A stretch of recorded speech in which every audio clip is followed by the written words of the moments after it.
Ungmennaráð eru starfrækt í öllum sveitarfélögum Suðurnesja. Þau funda reglulega með bæjarstjórnum í sínum sveitarfélögum og veita kjörnum fulltrúum annað sjónarhorn á málefni sveitarfélagana og þar hafa ungmennin tækifæri til að koma á framfæri þeim málum sem brenna á þeim hverju sinni. Ungmennaráð Reykjanesbæjar fundar 2 sinnum á ári með bæjarstjórn Reykjanesbæjar að vori og á hausti.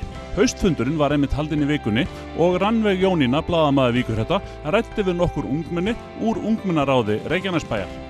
Berglind, segðu mér, hvað gerir ungmennaráð? Ungmennaráði gegnir náttúrulega alveg nokkrum hlutverkum en við erum aðalega bara til staðar fyrir bæjarstjórnina og komum með góðar hugmyndir og aðrar hugsjónir á hlutunum heldur en kannski bæjarstjórnin hefur og hjálpum þeim í rauninni bara að gera bæinn betri. Hversu oft hittið þið bæjarstjórnina? Við hittum hana meðaltalið svona 2 sinnum á ári. Það er einu sinni á haustinn og svo aftur á vorin og fundum aðeins á milli og ræðum og athugum hvort að málin okkar er ekki í vinnslu. En hversu oft hittist þið og fundið? Það er misjafnt sko, við hittumst yfirleitt svona 2-3 svar áður en við hittum bæjarstjórnina. Þannig að við erum að hittast kannski svona 6-7 sinnum á ári eitthvað svoleiðis. Og svo náttúrulega erum við líka að fara á ráðstefnur og gera aðra skemmtilega hluti sko. Til þú að sé mikilvægt að unga fólki hafi rödd? Já, gríðarlega mikilvægt. Ég get ekki lagt nógu mikla áherslu á það. Hvað hvílir á hjarta unga fólksins í bænum í dag? Sko, með að við fundum núna þá er það í rauninni bara öll málefni. Við fórum allt frá, gatnar, málum yfir í skólamál, stólamál, rusl, flokkun og rusli. Það eru bara öll mál varða ungmenni. Marselína, þú talaður opinbert bókhald bæjarins og ert mjög glöð með það. Hefur þú tekið það upp áður á fundu? Já, ég er búin að tala þetta mál á seinustu 2 fundum og það er mjög skemmtilegt að segja frá því að fyrsta skipti sem ég talaði þetta þá var bæjarstjórinn ekki alveg sáttur hann sagði að það sé eiginlega ómögulegt og Kópavogur hafi gert þetta í samstarfi við Háskólann í Reykjavík. Þess vegna finnst mér rosa fyndið að heyra núna hvað þetta gekk upp hjá okkur líka og ég er mjög ánægð með það. Þannig að rödd ykkar hefur svo sannarlega fengið að skína í gegn í sambandi við þetta mál. Já, heldur betur. Nú erum við á bókasafninu. Þú talaður að opnunartíminn var ekki nógu langur. Þarf að lengja hann og hafa opið á sunnudögum líka? Ekki endilega á sunnudögum finnst mér. Mér finnst í lagi að hafa bara virkumdögum og laugardögum, en mér finnst samt sem áður hann ætti að vera lengri. Persónulega þá er ég oft búin sent í skólanum, en ég er í skóla í bænum, þannig að það er meira vesen fyrir mig. Samt veit ég marga sem eru bara í FS og ná samt ekki að læra á bókasafninu þar sem að það lokar svo fáránlega snemma. Og mér finnst rosa þægilegt að læra annars staðar en heima, ég næ miklu betri einbeitingu og klára allt miklu fljótt, það tekur styrkt tíma fyrir maður að læra. Þannig að ég væri mjög ánægð ef það væri eitthvað gert í þessum málum. Þú talaði líka flokkun og rusli.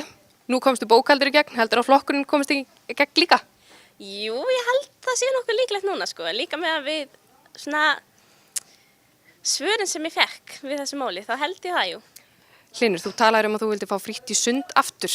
Já. Finnst þér það mikilvægt? Já, mér finnst það mikilvægt. Við verum að stuðla heilbrigði ungmenna í bænum og mér finnst stórt skref bara að hafa einmitt frítt í sund. Mér finnst það mjög stórt skref og þess vegna einmitt talaði fyrir því í dag.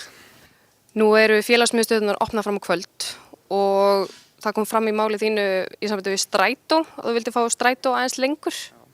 Já, ég fekk að heyra sögu daginn stelpu sem býr einmitt upp á Ásbrú og þurfti að labba heim sem var aldeilis ekki skemmtilegt fyrir hana. Þannig að ég tók það svolítið svona fyrir þessa stelpu hana og já, ég ætla að vona að bæjarstjórnin endurskoði það bara, strætómálin, því það þarf að gera það. Hermann Nökkvi, þú vilt fá tómstundarútu. Hvað meintirðu með því?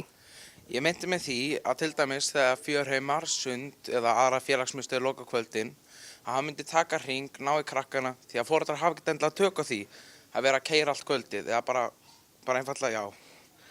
Þetta mun vera umhverfisvænna og við þurfum ekki að fjölda bíla og ég held að þetta muni bara henta mun betur heldur en að til dæmis láta hann ganga endalaust fram að tímanum. Þetta hefur bærinn ekkert endilega efni á því að láta hann ganga til 10, hálf 11.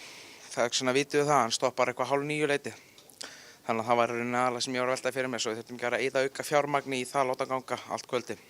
Af því að í raun og veru er þetta þá líka komið yfir útivistartímann, eða ekki satt? Jú, það er þannig. Þú vilt fá fleiri ruslatunnur líka. Já, það er bara út af því að í Njarðvíkurskóla það sem körfuboltavöllurinn og fótboltavöllurinn er saman, það er ruslatunnur svolítið í burtu og það er bara ótrúlega algengt, krakkar eru svona, ég þarf að labba þarna, ég þarf að setja í vasan, þannig að kasta því bara í jörðina. Og það er óumhverfisvænt, það er ljótt að fólki að gera það finnst mér, þetta er bara óvirðing finnst mér líka, bara gagnvart öðrum sem eru þarna. Þú talaði líka að þú vildi fá betri lýsingu á sparkvöllin. Já, það er sérst bara einn ljósastaur, þannig að þegar maður spila fótbolta þá getur maður bara verið öðrum megin út af því að núna eins og núna búum á Íslandi hálft árið, það er myrkur, rúmlega það og þetta var bara meiningin að fá annan ljósastaur þar við hliðina á. Við erum annan flotta hérna megin, en ef við erum með þetta báða megin þá getum við spila alla völlin fram á kvöld. Haraldur, segðu mér aðeins frá skátafélaginu. Það átti afmæli þann 1. október og það er búið að vera mjög lítið síðasta í fyrra en núna er búið að koma mjög stór bylgja með við venjulega skáta. Hvað gerir þið í skátunum? Margt, eins og við hnýtum hnúta og ólýsanlegt. Og eru allir velkominir í skátana? Já. Inga Jódís, þú vilt fá nýja stóla í Njarðvíkurskóla. Segðu mér hvers vegna? Stólarnir eru mjög óþægilegir, rosa óþægilegir og það er búið endurnýja stóla í öðrum grunnskólum hérna í Reykjanesbæ, þannig að okkur ekki að endurnýja það í Njarðvíkurskóla líka. Hvar er gamlu stólarnir sem þið eru að nota núna? Þeir eru 17 ára, mjög gamlir.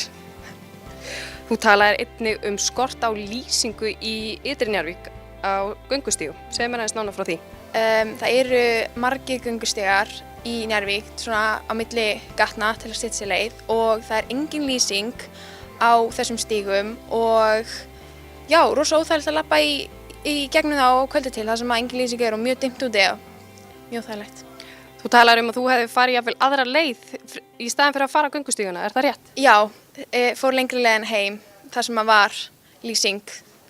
Ég er mjög myrkfælin sjálf.